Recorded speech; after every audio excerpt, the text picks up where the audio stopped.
I've said elsewhere that if we wish to put into a formula the essence of Spanish music, this formula would be written with just two words, geography and dance. Geography and dance, or what is in this case the same thing, landscape and rhythm, give rise to 80% of our music, and we composers of Spain find in them the primary, most entire and original motive of our inspiration.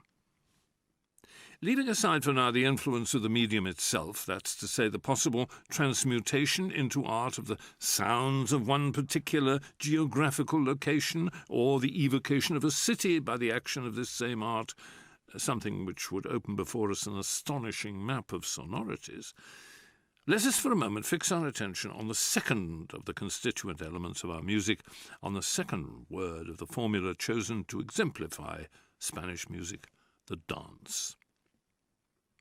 To say dance is to say rhythm, and rhythm in Spanish terms means guitar.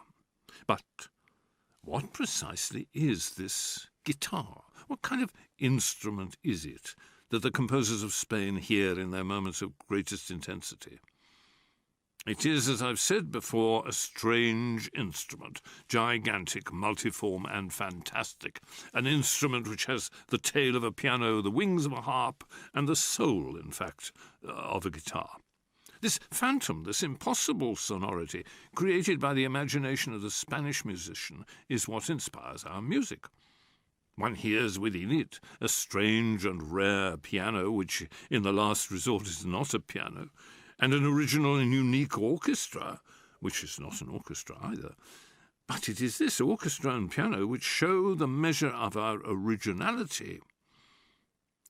One can find in our music and everywhere mediocre works written for piano, even by the greatest masters, but not written for the guitar.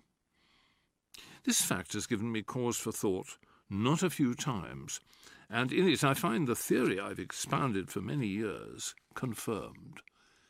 An expressive spinet, Debussy called it, an instrument which is heard little but which makes its mark, said Stravinsky. The guitar, inseparable companion in the 16th century of pedlars and tramps, travelling barbers and picaros who scratched the scabs of their hands with their strummings. That simple instrument, harsh and primitive, companion of carters and nomads, which enjoyed spending the starlit nights in the corrals of inns or palace attics, playing jacaras or segadillas, at times approached the doors of grand rooms on tiptoe and stayed there as though transfixed and dumbstruck, listening to its fortunate aristocratic sister, the vihuela, played by the skilled, refined hands of that musician and courtier, Luis de Milan. There was in the lowly instrument's unwonted flight almost an intuition of its lofty destiny. It was like a shadowy recognition of what was foretold. Not many years were to pass before the first guitar manual was published in 1586 by that good and famous Catalan doctor, Juan Carlos Amat.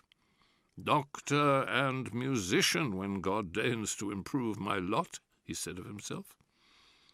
And very soon the guitar goes from 4 to 5 strings, and from 5 to 6, and it's not long, imagine, before it supplants the proud vihuela, which dies out at the close of the same century, victim of its own complexity and greatness, and of the 17th century passion for the theatre.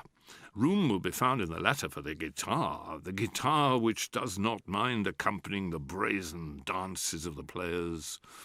And not long after, brought by other hands, courtly and musical, it arrives in the chamber of King Philip IV.